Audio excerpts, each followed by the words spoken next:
خداوند کے زندہ پاک کلام میں سے استثنا کی کتاب اس کا 5 باب 10 حکم۔ پھر موسیٰ نے سب اسرائیلیوں کو بلوا کر ان کو کہا، اے اسرائیلیوں، تم ان آئین اور احکام کو سن لو جن کو میں آج تم کو سناتا ہوں، تاکہ تم ان کو سیکھ کر ان پر عمل کرو۔ خداوند ہمارے خدا نے ہوریب میں ہم سے ایک عہد باندھا۔ خداوند نے یہ عہد ہمارے باپ دادا سے نہیں بلکہ خود ہم سب سے جو یہاں آج کے دن جیتے ہیں باندھا۔ خداوند نے تم سے اس پہاڑ پر روبرو آگ کے بیچ میں سے باتیں کیں۔ اس وقت میں تمہارے اور خداوند کے درمیان کھڑا ہوا تاکہ خداوند کا کلام تم پر ظاہر کروں، کیونکہ تم آگ کے سبب سے ڈرے ہوئے تھے اور پہاڑ پر نہ چڑھے۔ تب اس نے کہا، خداوند تیرا خدا جو تجھ کو ملک مصر یعنی غلامی کے گھر سے نکال لایا میں ہوں۔ میرے آگے تو اور معبودوں کو نہ ماننا۔ تو اپنے لیے کوئی تراشی ہوئی مورت نہ بنانا، نہ کسی چیز کی صورت بنانا جو اوپر آسمان میں یا نیچے زمین پر یا زمین کے نیچے پانی میں ہے۔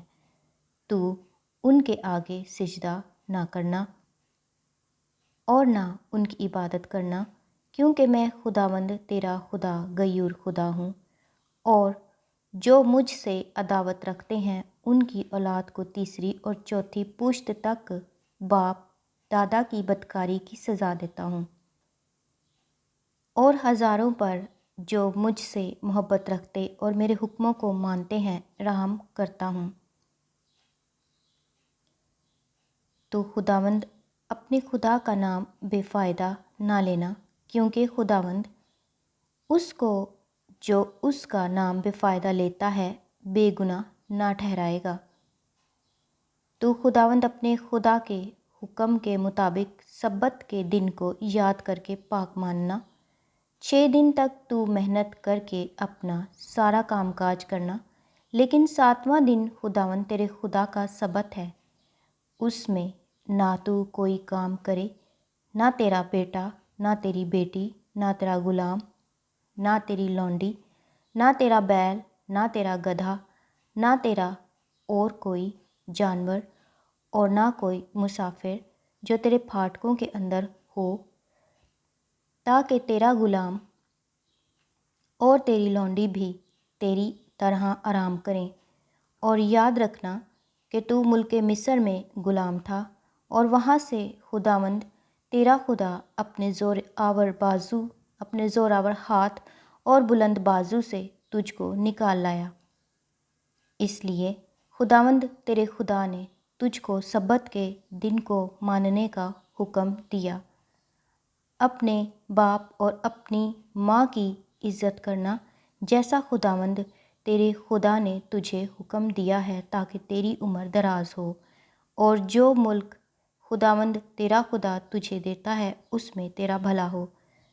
تو خون نہ کرنا، تو زنا نہ کرنا، تو چوری نہ کرنا، تو اپنے پڑوسی کے خلاف جھوٹی گواہی نہ دینا، تو اپنے پڑوسی کی بیوی کا لالچ نہ کرنا، اور نہ اپنے پڑوسی کے گھر یا اس کے کھیت یا غلام یا لونڈی یا بیل یا گدھے یا اس کی کسی اور چیز کا خواہاں ہونا۔ یہی باتیں خداوند نے اس پہاڑ پر آگ اور گھٹا اور ظلمت میں سے تمہاری ساری جماعت کو بلند آواز سے کہیں، اور اس سے زیادہ اور کچھ نہ کہا۔ اور ان ہی کو اس نے پتھر کی 2 لوحوں پر لکھا اور ان کو میرے سپرد کیا۔ لوگ ڈر جاتے ہیں۔ اور جب وہ پہاڑ آگ سے دہک رہا تھا اور تم نے وہ آواز اندھیرے میں سے آتی سنی، تو تم اور تمہارے قبیلوں کے سردار اور بزرگ میرے پاس آئے، اور تم کہنے لگے کہ خداوند ہمارے خدا نے اپنی شوکت اور عظمت کو دکھائی، اور ہم نے خداوند نے اپنی شوکت اور عظمت ہم کو دکھائی اور ہم نے اس کی آواز آگ میں سے آتی سنی۔ آج ہم نے دیکھ لیا کہ خداوند انسان سے باتیں کرتا ہے تو بھی انسان زندہ رہتا ہے، سو اب ہم کیوں اپنی جان دیں، کیونکہ ایسی بڑی آگ ہم کو بھسم کر دے گی۔ اگر ہم خداوند اپنے خدا کی آواز پھر سنیں تو مر ہی جائیں گے، کیونکہ ایسا کون سا بشر ہے جس نے زندہ خدا کی آواز ہماری طرح آگ میں سے آتی سنی ہو اور پھر بھی جیتا رہا۔ سو تو ہی نزدیک جا کر جو کچھ خداوند ہمارا خدا کہے اسے سن لے، اور تو ہی وہ باتیں جو خداوند ہمارا خدا تجھ سے کہے ہم کو بتانا، اور ہم اسے سنیں گے اور اس پر عمل کریں گے۔ اور جب تم مجھ سے گفتگو کر رہے تھے تو خداوند نے تمہاری باتیں سنی۔ تب خداوند نے مجھ سے کہا کہ میں نے ان لوگوں کی باتیں جو انہوں نے تجھ سے کہیں سنی ہیں۔ جو کچھ انہوں نے کہا ٹھیک کہا، کاش ان میں ایسا ہی دل ہو تاکہ وہ میرا خوف مان کر ہمیشہ میرے سب حکموں پر عمل کرتے، تاکہ سدا ان کا اور ان کی اولاد کا بھلا ہوتا۔ سو تو جا کر ان سے کہہ دے کہ تم اپنے ڈیروں کو لوٹ جاؤ، پر تو یہیں میرے پاس کھڑا رہ، اور میں وہ سب فرمان اور سب آئین اور احکام جو تجھے ان کو سکھانے ہیں تجھ کو بتاؤں گا، تاکہ وہ ان پر اس ملک میں جو میں ان کو قبضہ کرنے کے لیے دیتا ہوں عمل کریں۔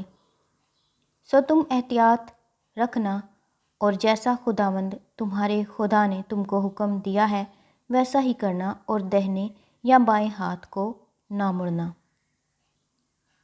تم اس سارے طریق پر جس کا حکم خداوند تمہارے خدا نے تم کو دیا ہے چلنا، تاکہ تم جیتے رہو اور تمہارا بھلا ہو، اور تمہاری عمر اس ملک میں جس پر تم قبضہ کرو گے دراز ہو۔ خداوند کے زندہ پاک کلام کے پڑھے اور سنے جانے پر خداوند کی خاص برکت ہو۔ خدا کا شکر ہو، آمین۔